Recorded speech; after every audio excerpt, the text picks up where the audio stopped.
Welcome to a new episode of Delphine's Circle, where we uncover the mind, body, and spirit of success. Subscribe now for free to receive updates on the latest interviews. Then, sit back, relax, and tune in. Hi, Charlie, and welcome to the Circle. Hi. I'm so happy to have you here. We've been trying for a long time. You were one of the very first calls I made when I decided to do the podcast, and I am so happy to finally get you in the seat. You called me and said I could possibly be your first guest, and I said, that's a huge honor, even for a man of my caliber. Remember that? But then we're going to do it. Yeah. Well, we got you here. We met, I guess it's been a couple years ago. We met through our mutual friend, Murphy Cargis. Yep. Bandmate of yours in Painbirds when you guys were playing at Noah McMahon's charity event. I'm playing with him next Friday in Vegas with Stephen Wesley and Mark from Uncle Cracker and the guitarist from Smash Mouth and one of those kind of big deals. And Murphy and I are driving out together with our gear. How fun! Yeah, I love that guy. Well, that is awesome. Yeah. I cannot even have a conversation with you without sharing some of your career highlights because there's so many. And I thought I knew how amazing you are, but really in preparing for this interview, I was kind of blown away about how many things I didn't even know about. So let me run a few of them. You're a Grammy Award-winning musician, songwriter, lyricist, and producer, founding member and former bassist for the band Train. You've won 2 Grammys for Best Rock Song and Best Instrumental Arrangement for The Drops of Jupiter with Train. You're also credited with 3 Billboard Top 10 singles and 3 platinum records. Shucks. I don't know for sure, but I would say you're probably the most highly awarded musician in the city of Newport Beach, right? Possibly, but I'm still not in the Hall of Fame at Harbor High School. And I'm bitter about that. So that's why I have to correct it. But there was the only thing that I feel is slightly inaccurate is the bassist thing, because Rob Hotchkiss was in Train, and he was 7 years older than I was, and I met him when I was in junior high. He was coming across from Berlin because his dad was a pilot, and he did his last year of high school at Newport Harbor, and I heard he was playing on the quad. And so I skateboarded my Black Knight clay wheel skateboard up to Harbor and saw him play in front of hundreds of kids holding food, and nobody threw anything. So I was impressed. Wow. But Rob and I stayed in touch, and Rob actually called me to do Train. But, he and I switched off all the instruments, which is really fun. So I played guitar and some keys and bass. So did Rob. So anyways, I don't know why they always just say bassist. And I played a ton of guitars because I write on guitar. And so I guess that sounds that I'm insecure about it, but it's just that sometimes I think guitarists and then bassist, it sounds like some people think of in rock bands as like a failed guitarist, so you're bass or something like that. Well, I love when you play the stand-up bass. Well, that is so sexy. It's the most underrated instrument, though. I prefer it because when you're playing live in a band like Train, we would tour a record for sometimes 3 years, and we do 150 shows a year plus. And so you're playing the same 15 songs a night for months at a time.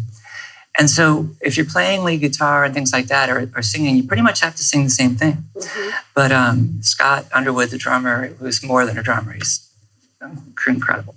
But he and I, when I play bass, we could change things a lot in terms of energy and even melodically every single night and kind of keep it really interesting, because you feel the bass more than hear it. It's in that lower frequency, which actually does all the endorphin releasing. So it's a misunderstood instrument. But, wow, very, very important, it sounds like. But when I read that list of highlights, I mean, is that what you envisioned when you wanted to be a musician? How does that sound? Not at all. I mean, because I wanted to make a living as a musician, but my plan was, I got really interested in film music and jazz, and I know that. But I really was committed. My plan was to have an apartment somewhere in Brooklyn or Manhattan and give lessons and get in like an orchestra pit band for off-Broadway or Broadway if I was lucky. I knew that's an achievable goal.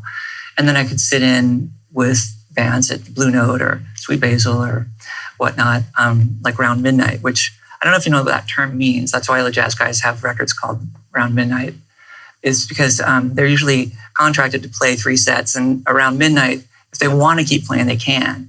And the club owners love that because they can, make more money. And so it's open to let people sit in. And so if there's a great musician that's touring, all the local musicians like from New York would go and be there and hope to sit in if like Dexter Gordon or Miles Davis or somebody's playing. And that's how you would come up. Yeah. And that was my plan. That was the plan. And I was happy with that plan. But then I got a call from Rob Hotchkiss, the same guy I was just telling you about, in my first year at Berklee, and said, I've got a project and we have a record contract and let's go work in the real world. And I thought I can go back to school, but I won't be able to have this opportunity again. Wow. So then I got in, we were out on the road, and I just thought every tour, I thought, well, it's all going to fall apart now. I never thought, and just kind of kept on going. I woke up when I was 40, And you've got so much really cool stuff that's you guys are working on right now. So I'm so happy to have you here to really talk about what's going on. But before we get into that, let me go back a little bit. Let's talk a little bit about the history of Train, because I got to tell you, Train to this day is probably one of my all-time favorite bands. I loved every single song, every single record. I've been super, super happy, especially the early stuff. To me, the early stuff was the best stuff. But how did that band come together, and why is it named Train? Well, again, I mean, because I met Rob Hotchkiss, in 7th grade in Newport Beach, which is crazy. We actually found Jimmy Stafford, the shaved head, guitarist, and out of the Penny Saver, if you can. But we had the band Rob called me about. That was called Apostles, and we had a record deal with this subsidiary of Polygram. And so, at the same time they signed us, we were like the new band, and I was still in my teens. They also signed David Bowie's band called Tin Machine, which was David Bowie's, how he reinvents himself all the time. So he wanted to be in a rock band and be like in a democratic band where everybody, just a real band. And America didn't really love it that much, but they were on the same label. And so by happenstance, we got associated with them. But in every other part of the world, they were really accepted, and the band was kind of huge. Anyways, so we got to be kind of come out at the same time as them, and there was an association and shows and stuff like that. And so my band at that point, we were great live. We were traveling, we were doing shows, we were touring. We had a record out, but the record didn't sell. And after about 3 years, we just couldn't, do it anymore. And it kind of ended, and I happened to be in the part I was in Australia. And to make a long story short, we fell apart. Band broke up. We got dropped from Polygram. And I stayed there. I married an Australian singer, who was also signed. She was signed to Mercury Records, and she needed an H-1 visa. I needed to stay over there. So we were best friends and dating, but it was a convenient thing. Mm-hmm. And then, so I stayed over there for a little while, moved to Singapore and did Jingles, which was one of the best years of my life. Meanwhile, the guys in Apostles regrouped and got a new singer, which was Pat Monahan from Train. And they decided to start take the band to San Francisco. And Rob called me and said, do you want to join this band? It's basically us with a different frontman. And I didn't say yes right away because I was doing something else, but I was collecting homeless people's art in LA, and Chuck Jones invented Wile E. Coyote and all those, that artist who was living in Cromwell Mar was back in that project. But I eventually said yes and went up to San Francisco and joined Train. And I said, I'll do it if I can bring the drummer. And I had met Scott Underwood in Colorado, and I was briefly in a group with him. So Train was the band that I was in, in my late teens, with a new drummer and a new singer. So for me, I've kind of been in Train since I was a child. Yeah. But so when we regrouped, I was about 26 or 27. So when you guys were in the process of recording Drops of Jupiter, did you have any sense that song was going to be as huge as it became? No, we really didn't, because that song was an afterthought. We turned in the record that was later titled Drops of Jupiter without Drops of Jupiter on it. And it was a follow-up to the record that had Meet Virginia on it. So we had, I can't remember, I don't know if that song was a number one song, but it was a pretty big hit. Yeah. But we wanted to, and so Columbia said, we like the record, your fans will like it, I think, but it's not different enough, like we were kind of, and so after I got They were saying that about Meet Virginia, or about the Drops of Jupiter record that we turned in without Drops of Jupiter on it. Yeah. And so, we all, I think, had our feelings hurt for a minute, but then it was kind of like, well, we are being paid to be songwriters, and so let's just keep writing. So, anyways, that song, put it this way, when it was presented to Columbia, I think that part of the thing about that was that they got to feel kind of ownership, like they felt like involved, and they loved it. And it was just immediately the whole machine, us touring, radio, everybody involved in the Sony empire, kind of got behind it. Yeah. And it was a weird song because it's piano driven, and we don't even have an actual keyboardist in the band, even though everybody kind of plays piano. And then so, and it was kind of a 5-minute song that's not a rock song, but it's not a ballad. You know what I mean? So, well, you said that you like to write like Elton John, and to me, that is a very Elton John kind of a song. Absolutely. In fact, I think Brendan said when we were in Atlanta, Brendan O'Brien, the producer, he ended up going and becoming a big part of our lives, and he produced Rage Against the Machine, Bruce Springsteen, and a lot of the Seattle bands and stuff. He's amazing. One of my favorite people. And he said, I know Elton, he'd probably play on it. And then he said, wait, though, if we have a hit with it, it'll always be the Elton John and Trent song. Yeah. So we settled for Chuck Leavell, who plays with the Stones. Because, it was kind of like a chopsticks, kind of like dung, dung, dung, dung, dung, dung, dung. But he did it with this kind of almost like ragtime shuffle. It was incredible. But nobody, and it changed so many things for us. It won the Best Rock Song. It won Best Arrangement, but it was also nominated for Song of the Year, which, I mean, I don't know if you could set a higher goal. And it was also the record was nominated for Record of the Year.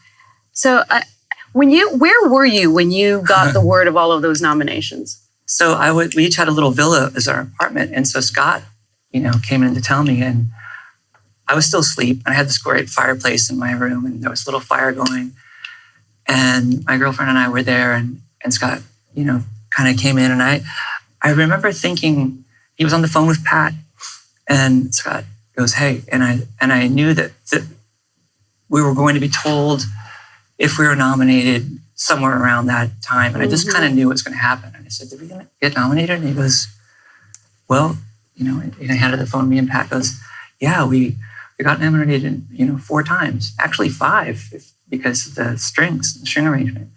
Because there was so many things about, let's say that the string part was important because, I think we all tried to help write those strings, and we had a 6-piece kind of chamber orchestra come in Atlanta when we were recording at Southern Tracks.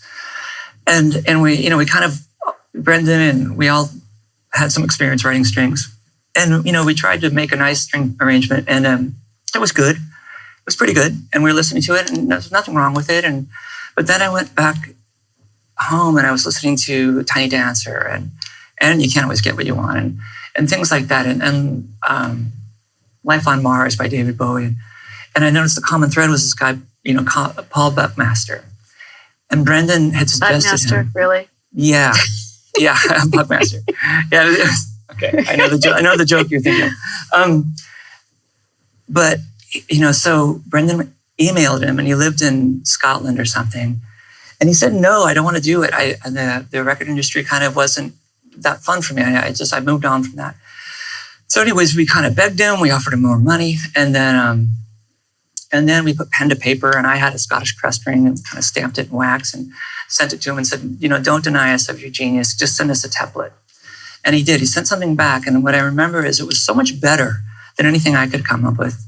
It was just so much better that I realized, okay, instead of wanting to be known as a guy who can do all these things, So how does that work? What does that mean? So you send him the song, but he comes back with a different... He sent us an arrangement of the strings. Like the song was done with guitars, piano, bass, and drums and vocals and overdubs of things that, like, that's what Train does. So we did the Train song. And then we thought it would be fantastic. Let's say if you're thinking of, let me think. Okay, The Long and Winding Road, the long and winding road, bump, bump, bump, bump. You can't picture it without it. Yeah. We thought, let's write a string section. Let's have somebody write a string section that would be, because we didn't want to put in a bunch of guitars. There's actually no real electric guitars until the second chorus, and we were a guitar band. So it was different. It was fun. It was more like a Billy Joel song or an Elton John song or something like that. Or, I'm trying to think of another example. Anyways, but that hadn't been in a long time. There was those great kind of 70s artists and it makes it timeless, so it doesn't date and stuff like that. And so there's a few geniuses that can really do that. And that's when I realized, okay, if I don't know how to do something, if it's not really my wheelhouse, find the guy who's great at it instead of wanting more credit. That was a huge thing. So now, and it kind of reminded me to, always surround myself with great people, brilliant people. Feel like the worst guy in the room. Yeah. So how did your life change after winning the Grammys? Well, that was so unexpected because a couple of things. First of all, my life changed because I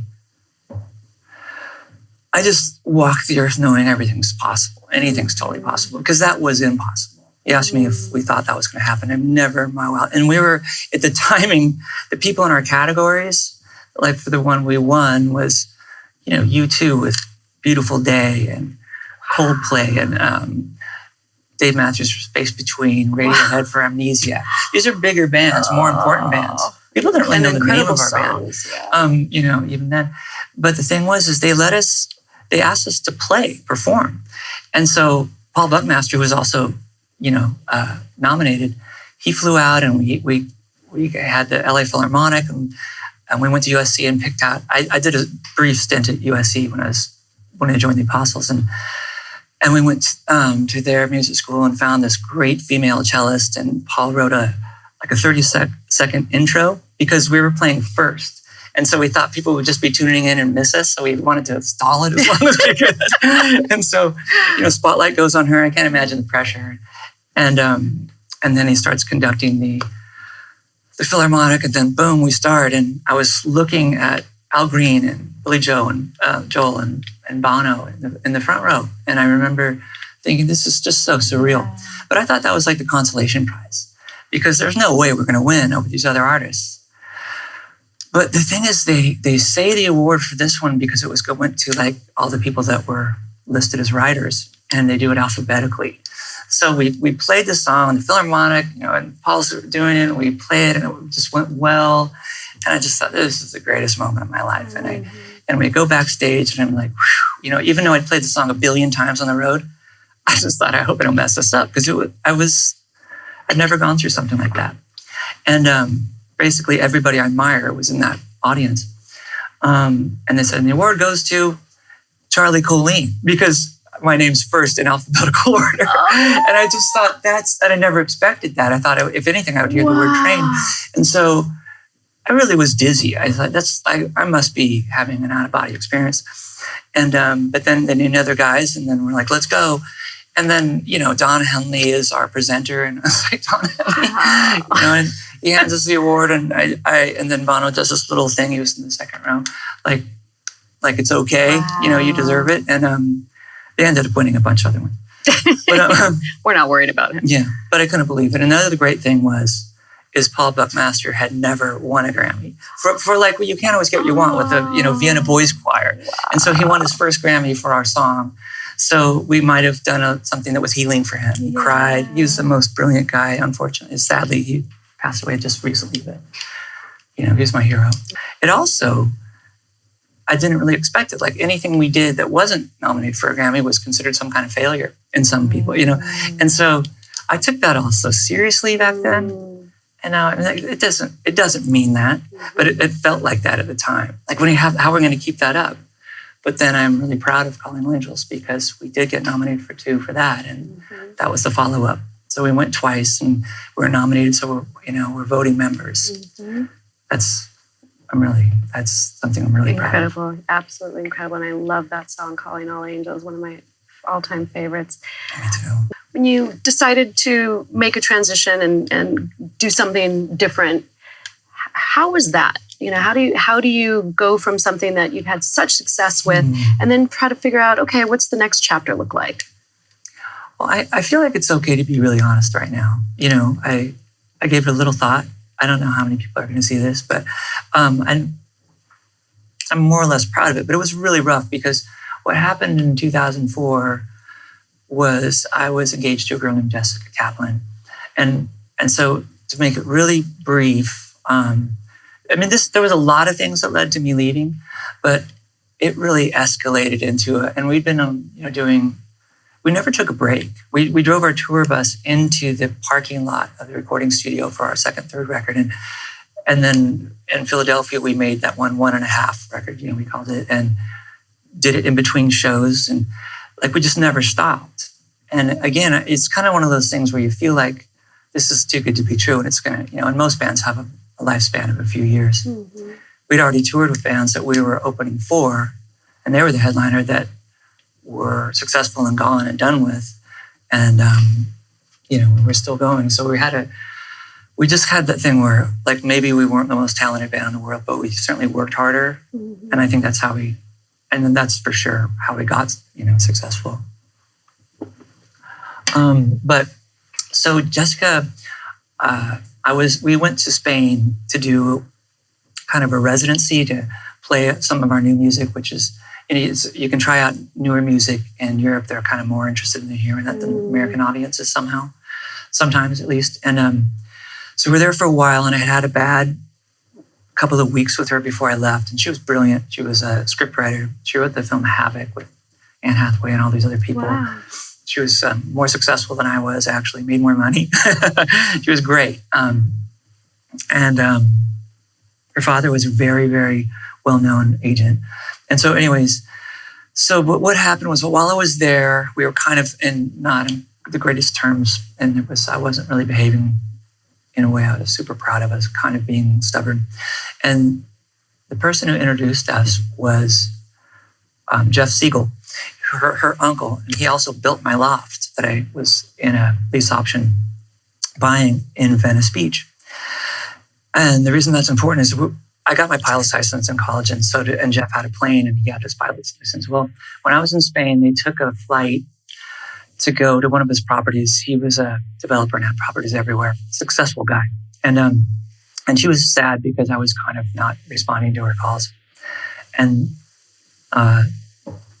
they flew in the morning to go to his house in Sun Valley, and they left from Santa Monica Airport, and he ascended too steep, and it was foggy. They'd been up late, and the plane stalled, but they were only 10,000 feet up, and it crashed into a building in Fairfax. And it's a pretty famous crash. You might remember it. And so he was my best friend. He was kind of being a mentor. So my girlfriend, my best friend, and my home all in 1 second. Wow. When I found that morning in Spain, Jimmy told me, and actually kind of my knees buckled. I kind of fainted. I didn't think that was a real thing. But then we had so much pressure to keep working that I didn't go home to grieve. I didn't take any time off. I just kept on doing shows. And I was like, how you doing? We're playing rock shows. And then I didn't realize what a mistake that was. And, I'm sure her family wasn't impressed. And things like that. It was really dark for me. And so after about 4 months, I just couldn't stand the way I felt. And I remember thinking to myself, I don't think my new goal is I wasn't going to be sober for one waking moment. I thought that was my plan. And it wasn't just because of that. Did you really think that clearly, or? It was pretty much a decision. And that's a difficult thing to do when you're traveling from different countries, because I had to sleep, so I had to take in for that, and I had to wake up for the, So it was really reckless. And so, anyways, to get to the point, so when I left, it was on bad terms. I wasn't really proud of the way I was acting or handling my life. And so when I got back, I I did a lot of things. I kind of worked with as many bands. I tried to kind of deny what was going on.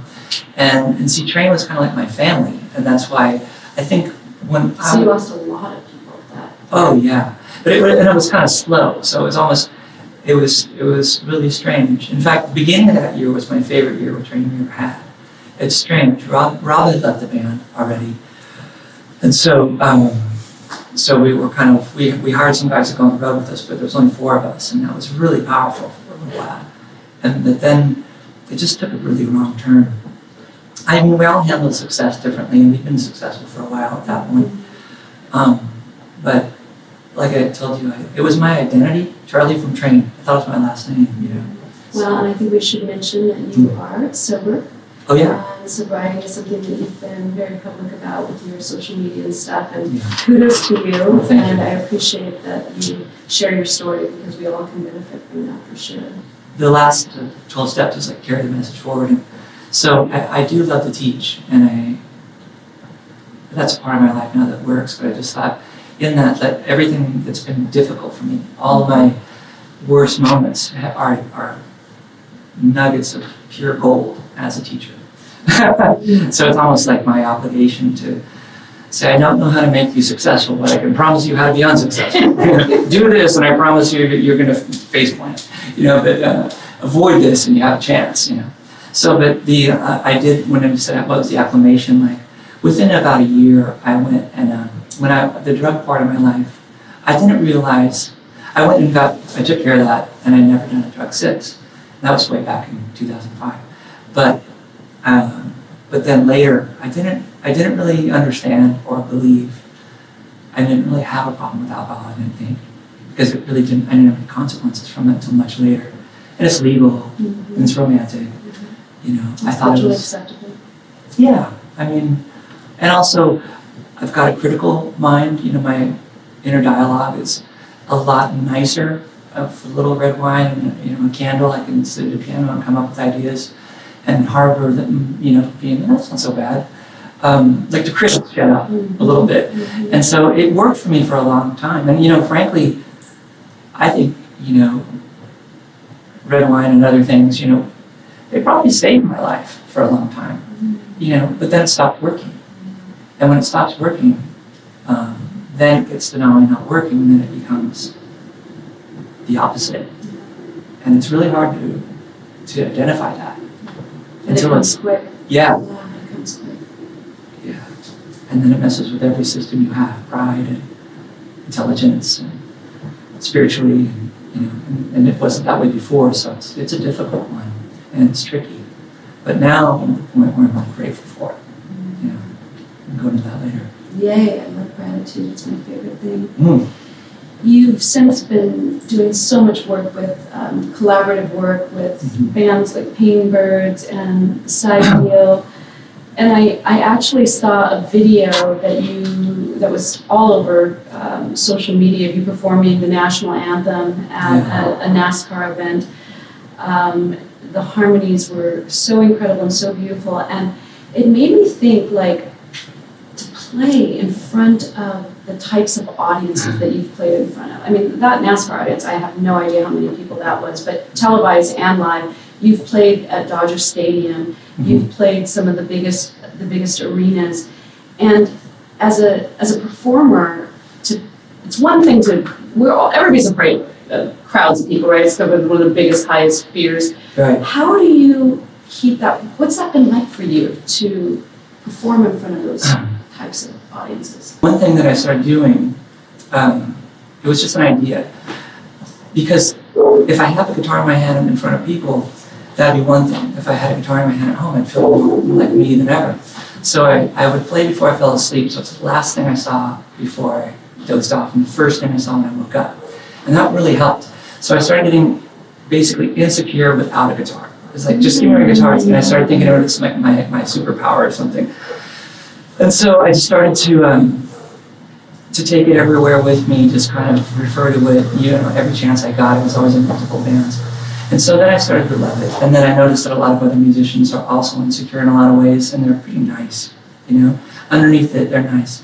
So I just kind of made a new relationship with my with insecurity. I was like, that's because I found it attractive in others. The opposite of arrogance.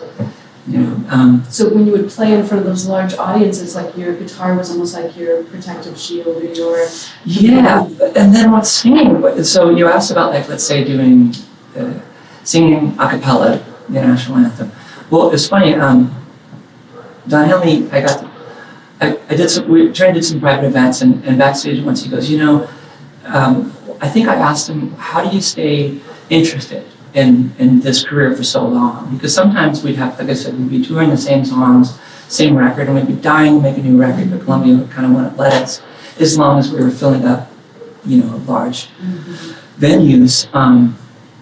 And so, sometimes I'd feel a little bit burnt out. Maybe I'd feel like I wasn't being as sincere as usual because I'm going through emotions. It's just natural once in a while, and I didn't like that feeling.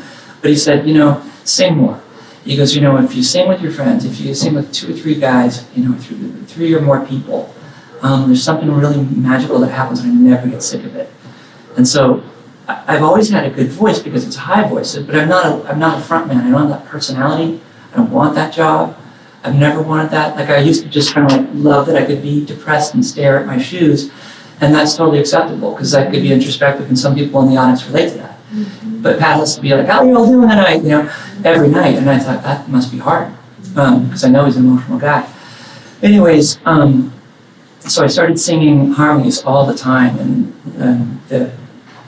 my Private Nation record, you can really hear it, and songs like Hopeless and stuff like that. I'm really proud of those harmonies. And I just became much, much more into it, and then I realized I have really good pitch. And then I realized when I'm playing guitar, I'm singing it first. I don't even know what the term, and if it's a millisecond, but I always hear it before. And so I started writing songs without any instruments and really practicing that, like hearing things. My favorite thing that happens is when I have a dream, and in the dream there's a band playing, and I'm jealous of that band. I'm like, man, those guys are good, gosh, I better pick up my game. And then I wake up and I'm like, oh, that was me. That was my song. And then I try to remember it, and I kind of can, and that's happened more than once. That's so cool. But so it's called sight singing when you can actually picture the note and sing it without having to reference to an instrument. And so I got good at that. So we do a little something here called the Big Questions, and this is an opportunity to delve a little deeper, but you've been so deep, so I'll try to get a shorter answer somewhere. Do you have any consistent routines, things you do every day? Yes. I'll just list them instead of telling you about them. So I get up, and I notice it's the only time I really have by myself. And even if the dog's up or somebody else is up, I take it for myself. And I put on a certain type of music. Usually I just put on KUSC. I just love classical music at that time, and they're usually pretty, adagios and ballads or, opera arias. I do a gratitude list, which is, if you don't do that, you just should. It really works, because I've never had a time where I can't think of it, and it keeps getting simpler and simpler. So do you write a new list every day, or do you review a list that you've written already? Or I write a new one, and that doesn't mean I can't repeat myself. Right. But then sometimes I try and turn it into like a haiku kind of thing. I'll look at, the dog smiling or, whatnot, or the way that my crumpled up napkin looks like a iceberg, or something. And make references, and sometimes it inspires poetry or a lyric, but I'll get onto that. But just, and I'll breathe, and then I'll picture what I'm breathing in. Sometimes I do the breathing like cool silver and exhale warm gold and things like that.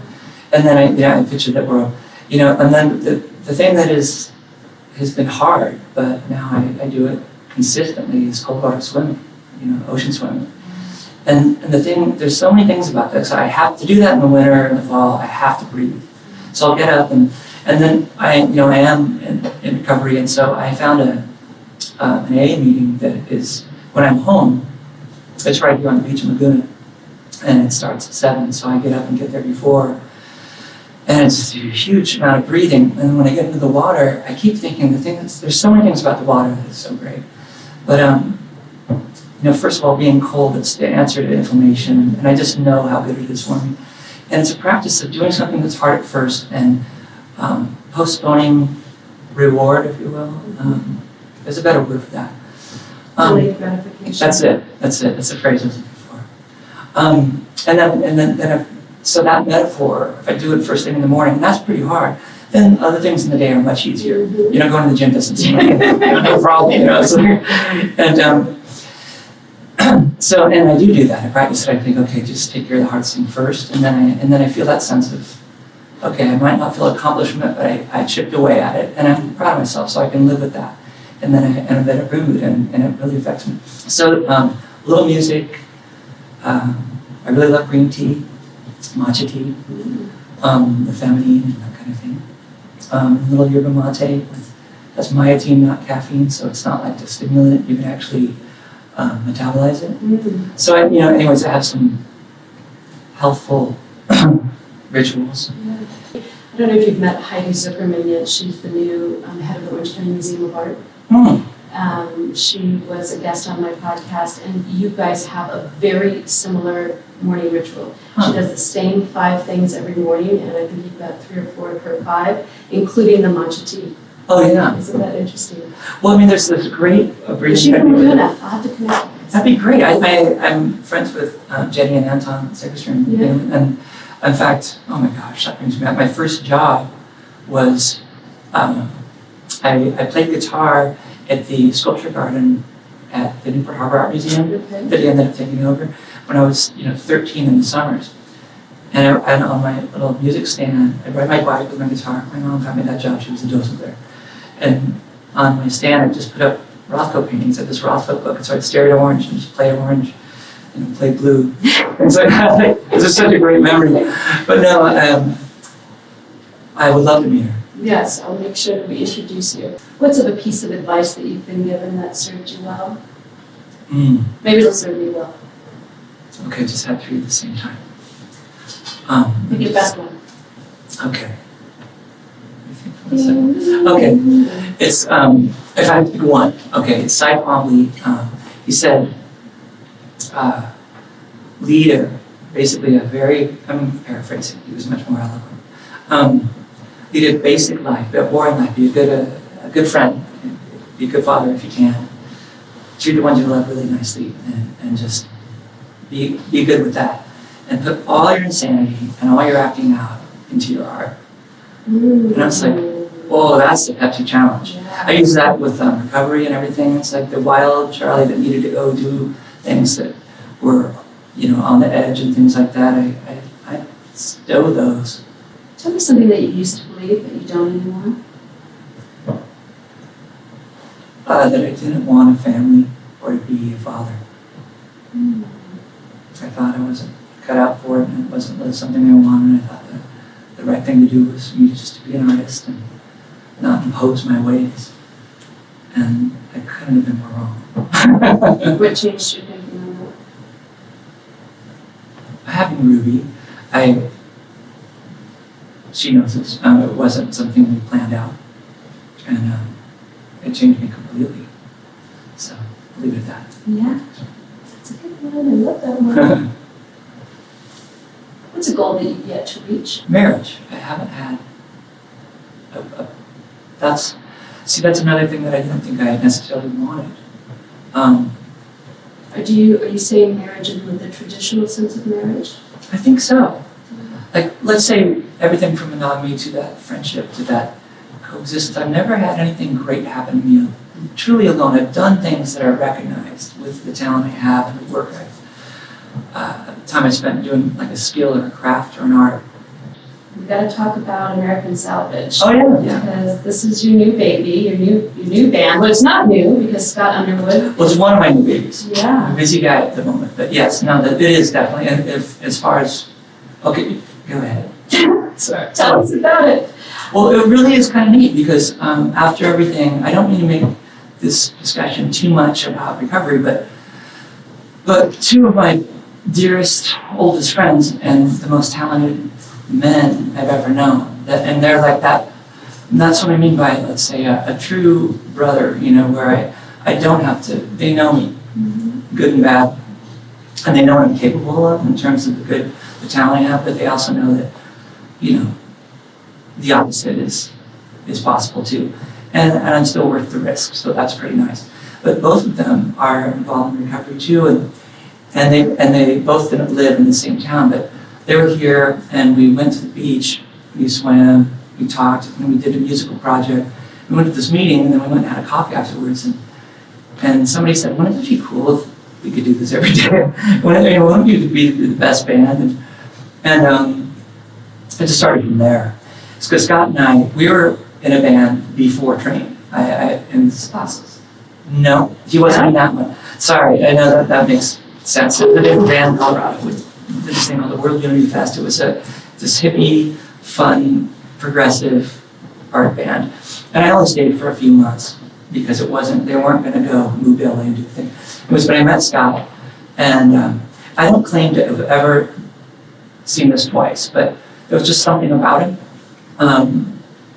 When he was standing next to a bunch of other hand drummers, and they're all great. I was in a rocking chair on the porch of the house they rented where we rehearsed in Durango, Colorado. We called it Durango. It was just so utopian and beautiful. I mean, they're just, I don't know, we made these big pagan feasts every night, and it was just, and we played music all day. It was perfect, aside from the fact that they weren't ambitious at all. And I wanted to make a living doing this. I didn't want to just, So anyway, Scott, I was looking at Scott, and I saw this, I don't know if you want to say an aura, I just saw this color. I was like, wow, that guy has this thing. And I just noticed it wasn't everything he did, he had this energy. And I wasn't in any way trying, I wasn't thinking about it. I just kept on witnessing this element he has that was just something about him that was great. It didn't really make me want to be a closer friend. I wasn't trying to get anything from him. I just saw it. And so when I went up and saw Pat and Rob and Jimmy that were starting Train in San Francisco, I went and rehearsed with them one night, and I was like, wow, this is amazing. I didn't really want to be in a band again. I was happy doing my art thing in LA. And so I had resisted it at first, but I was like, wow, this is going to be really good. I think I'll regret it if I don't do this. But then I thought of Scott, and I was like, we need him. And there was a lot of great drummers in San Francisco. I mean, at that time, it was Third Eye Blind, and we were rehearsing in the same studio as Counting Crows. Rob and Davey Bryson and Counting Crows were roommates in college. I mean, there's all these great people everywhere, and it was a really neat time in San Francisco. It was like a movie. But I said, we got to get this kid from Colorado, There's something about him. And one of the things was that he's so funny. He's like a physical comedian. He can fall down in a way that just has, he does. He'll take a fall. I've got the greatest stories about him. Anyways, so the band was really serious, and we needed levity. And so I was like, we're going to need that's something that's not just his drumming. So that was true. And I think that Train wouldn't have been successful without all of us, our elements that we brought. Anyway, so Scott and I remained great friends, post-Train. He became a producer. I've done a bunch of records with him in Nashville. Anyways, we finally thought, why wouldn't, I guess we all have PTSD in a way from bands. It takes so much, because we know what it takes. If you're not willing to do that, you shouldn't even think about it. No matter where you start. I played with Slipknot at Puddle of Mud, and there's so many bands, Days of the New, that are platinum bands, and I walk right into it when they're successful. To take it to the next level, you have to die, and the universe will put things in front of you that you weren't prepared to do, that you thought you already had done with your 10,000 hours of commitment. And there's got to be a time where it's asking more of you than you thought you were willing to do, or else it's not going to happen. Like, God will meet you halfway or something like that. But you feel like you're ready for that then? Well, only because there's things that are as important or more important than music. Like Eric Clapton said in my face, it's a total shameless name drop, but he said, I'd rather, because it's the people. Because I'd rather find the greatest guy that I trust, that I don't have to fear, when I turn my back that I'm going to wake up with a bunch of arrows in it or whatever. He said something really to that extent. To me, I trust. And teach him to play and wait 5 years and start a band with that guy. Then start one today with the most successful, accomplished guitarist in the world.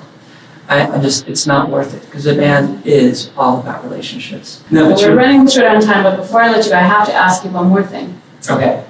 Newport Beach Film Festival. You've been the music director for the film festival for quite some time, and worked on some amazing projects. Where's that going, and what are you working on? Oh gosh, well, I want to talk. We never got to the movie projects. Okay, well, Colin. Okay, let's see. Well, so I moved to Park City, bought a place up there, and got involved in Sundance. And so that kind of changed my life. And I did a film called Self-Medicated. Was probably the best experience I ever had. I got to work with the Prague Philharmonic and Clint Bennett, and just all these fantastic people. And then Chapter 27, about John Lennon, there was these great films being constantly made. And so I started putting bands together, kind of being like a house band in Park City for the film festival. I had Ronnie from the Killers, Johnny Lang, Skunk, myself. And so we kind of organized stuff. So all the musicians that were there, they'd sit in with us and we'd have these fantastic deals. And then, it would be like, it's Tommy Lee, like Steve Jenkins from Third Eye Blind. It was so much fun. You look like you should be like Robert Redford's brother or something like that. You guys have this like similar look. So film score has always been something you've been passionate and interested in.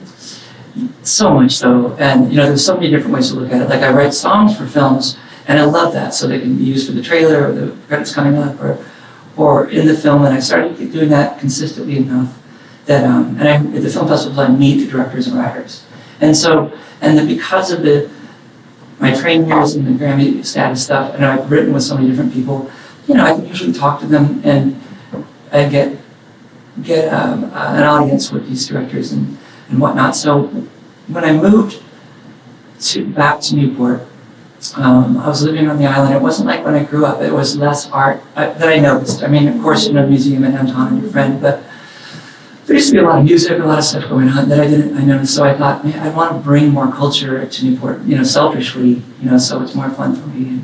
And so I make many, these great, I want to call it great. Like I brought unusual people to the film festival. I get guys from the Pacific Symphony to come, and I had punk guys come in, and Jack Grisham from TSOL, the guys from Adolescence, and and then anyway, so we'd have these interesting opening nights, and then for the next week I'd have the musicians that I had and the musicians that had done the scores for the independent films, as many as I could. I'd ask them to do a Q&A lecture or perform acoustically, and that went really well.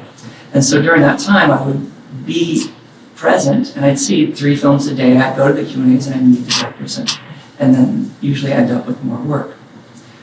And so now, the best film that I've ever had the opportunity to work on in my career, I met at the Newport Beach Film Festival. And the last year we could do it because of COVID was 2019.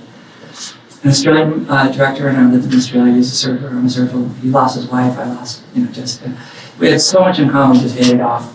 And then it got put on hold, which I thought was the worst thing that could happen. But what ended up happening is I had more time with the script, and he kept on amending it, and I took more words from the script into the songs. And then he wanted more songs, and now it's become kind of like The Graduate or Harold and Maude, And he has an Academy Award-winning actor, and I'm a Grammy-winning composer, so he went and raised more money, which meant that I got to be an associate producer status.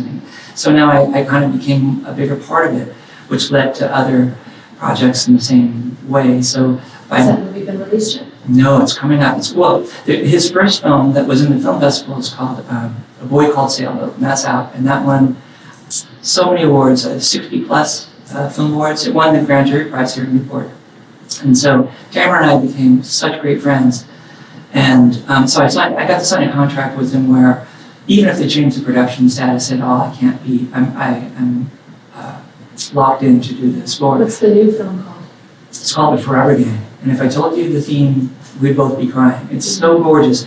But when he was trying to, and then in the score, I wrote songs with Tom Luce and Painbird stuff and some other of my friends. And then the score itself, I'm working with, this is Rocco DeLuca.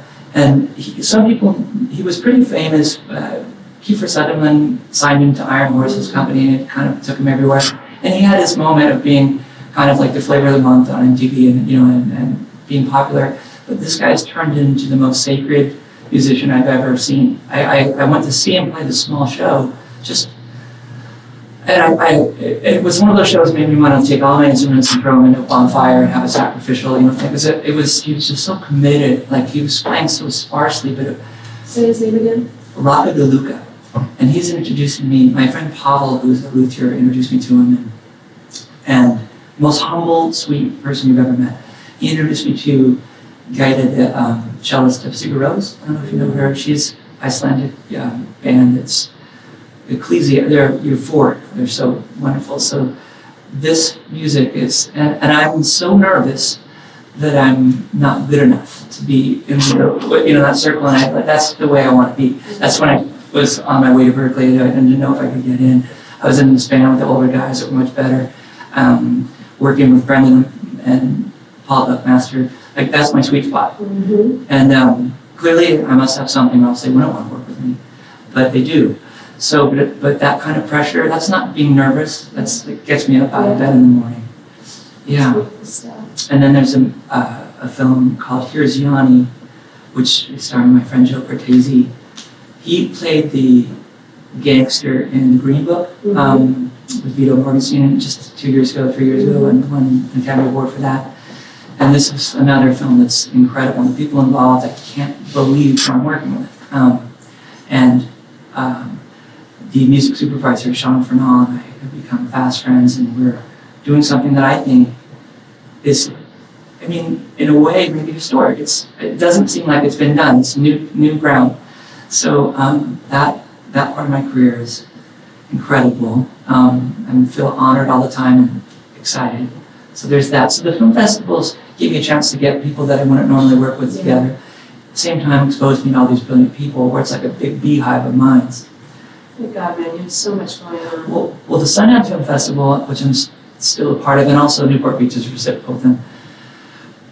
American Salvage is playing. We're playing a lot. We're playing opening night, and then we're playing the next following night with a friend of mine from Newport Beach owns the Cabin, which is, they bought Harry-O. So these are all the great venues of and that's coming right up, right? It starts on the 19th. 19th, yeah. I play this, I go to Vegas and do this Team Wesley stuff, and then I go straight there. And again, the first night we're going to put on a show, and it's a show. And I'm very excited about that. And then 2 of the other nights, it's open. Scott and I and the guys we're going to invite a lot of our friends to sit in. It's kind of more of a Painbirds, collective thing, our way to do it at the film festival. And we're kind of the house band for Sunday and Monday night, the 3rd and 4th night of the festival. Wow. Yeah. Charlie, thank you so much for coming. I literally could talk to you for hours all night long, but at some point the tape's going to roll out. Yeah. Thank you so much. I appreciate you being here, and I just love you. Thank you, Delphine. Thank you for tuning in to this episode of Delphine Circle. Don't forget to subscribe. It's free, and it will help us keep these incredible interviews coming your way. Here are 2 other episodes you may enjoy. I'm Delphine. Welcome to my circle.